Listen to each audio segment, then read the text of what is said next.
새로 연재되는 조폭 스페셜. 1편은 드라마 야인시대, 왕초, 그리고 영화 장군의 아들로 유명한 김두한입니다. 국회의원이자 깡패. 혼란스러웠던 대한민국의 일제강점기부터 근현대사를 그대로 관통하는 인물입니다. 야인시대에서 김두한은 일본패에게 팔려가는 조선인 여자를 구해주고 일제의 횡포로부터 조선 상인을 보호하는 의적으로 묘사되고 있습니다. 거의 홍길동이나 전우치 수준의 의적으로 묘사되고 있는데 정말로 그럴까요? 김두한은 독립운동가 김자진의 아들이며 실제로 일제강점기 때 조폭으로 활동했습니다. 그렇지만 의적까지는 조금 애매합니다. 자신의 신리만에 따라 움직이는 지독한 현실주의자였고 당대 주목 쪽에서 알아주는 깡패 중에 하나일 뿐이었다고 많이 평가되죠. 조사하면서 든 생각은 사실 저는 그냥 깡패 같아요. 실제로는 친일파 논란도 있는 인물입니다. 하지만 행적이 공식적인 문서로 남아있는 것이 아니다 보니 그냥 논란이죠. 미국 문서에서는 일본인을 위한 합법적인 테러리스트이자 정보 제공자로 나와 있습니다. 또 근데 이것만으로 확신하기 어려운 게 이 문서도 그냥 증언으로 작성된 것이라 애매하죠.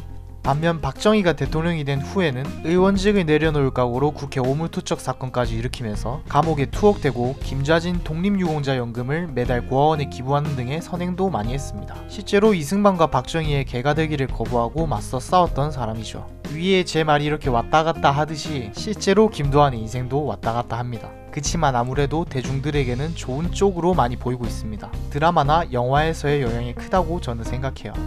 본인의 회고에 따르면 13살이 되던 해 집안 사정이 어려워 서울에 올라와 거지패에게 잡혔다던가 여러가지 이야기가 있기는 한데 정확한 행적은 알려진 바가 없습니다. 근데 13살이면 너무 어린데?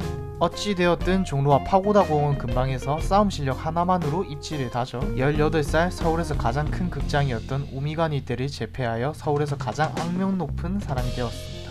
싸움 좀 했나 보네요. 제가 만약 그곳에 있었다면 전력을 다해서 도망칠 자신이 있습니다. 김두한을 따르던 인물들, 친지들은 이때를 일본 야쿠자의 침입에 맞서 대항한 민족적인 주목패가 김두한이라고 이야기를 했습니다. 조선인들을 보호했다는 것이죠. 이렇게만 보면 또 혁객이고 막 멋있게 느껴지는데 사실 이 보호에는 보호비가 따라오기 마련이죠. 그리고 본인은 조선인을 보호했다는 표현을 쓴 적이 없습니다. 세금을 받았다고 이야기한 적은 있죠. 그리고 김두한은 상당히 거짓말이 심한 편이었는데 자신은 구마적과 신마적 등의 윗세대를 제패하고 자신이 다 먹은 것처럼 묘사하고 있는데 사실은 그 당시 구마적이니 신마적이니 하는 사람들은 유흥가 건달들이지 범죄 조직을 운영하는 사람들이 아니었고 사람들 삥 뜯고 공짜 수로 넣어먹는 그런 류의 양아치였습니다. 거기다가 40년대에는 일제의 깡패 단속이 심해졌기 때문에 시대가 어수선해져서 자연스럽게 물러나고 나이 먹고 정신 차리고 군대로 사라진 그런 케이스로 볼 수 있죠. 김두한은 징용 문제도 어영부영 넘어가 버릴 때 전부 군대로 끌려가서 혼자 경성에 남아서 세력을 유지할 수 있게 됩니다.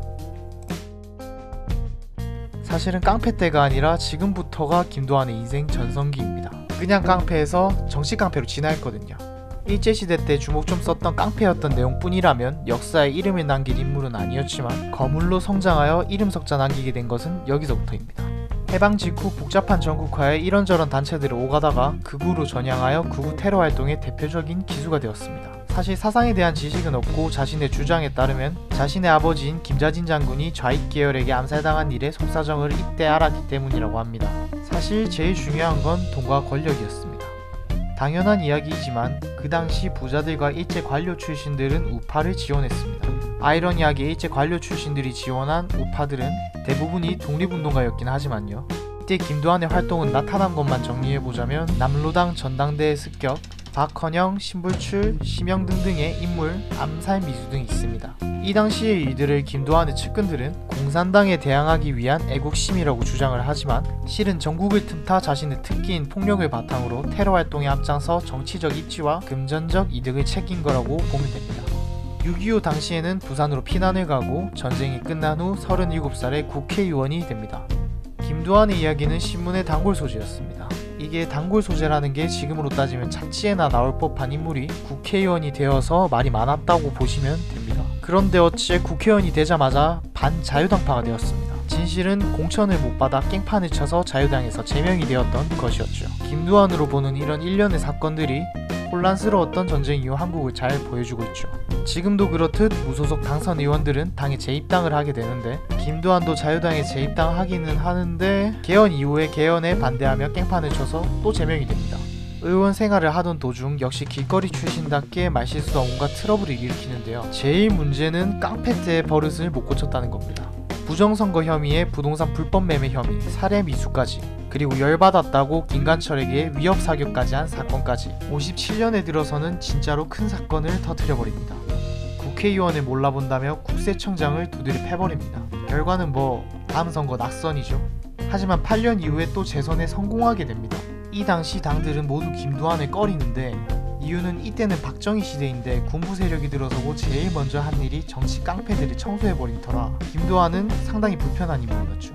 그러다가 1966년 국회 오물 투척 사건이 일어납니다. 영원히 김두한의 이미지로 남게 되는 사건이죠. 박정희 정권에 반하여 실제로 똥이나 처먹어 이 새끼들아를 외치며 오물을 투척해버립니다. 그런데 이게 또 대부분의 사람들이 김두한이 잘했다라고 해서 여론적으로 그게 추대를 받습니다.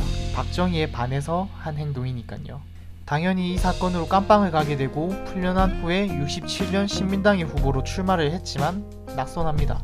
이후에는 별다른 일 없이 지내다가 72년 고혈압으로 사망하게 됩니다. 인생이 정말 왔다갔다 합니다. 혼란이에요. 제가 자료조사를 하면서도 그 양쪽의 의견이 서로 반대돼서 상당히 혼란스러웠거든요. 야인시대 같은 드라마나 영화에서 보면 혁객의 이미지, 사나이의 이미지가 있지만 조사하다 보니 저는 사실 그냥 깡패 같네요.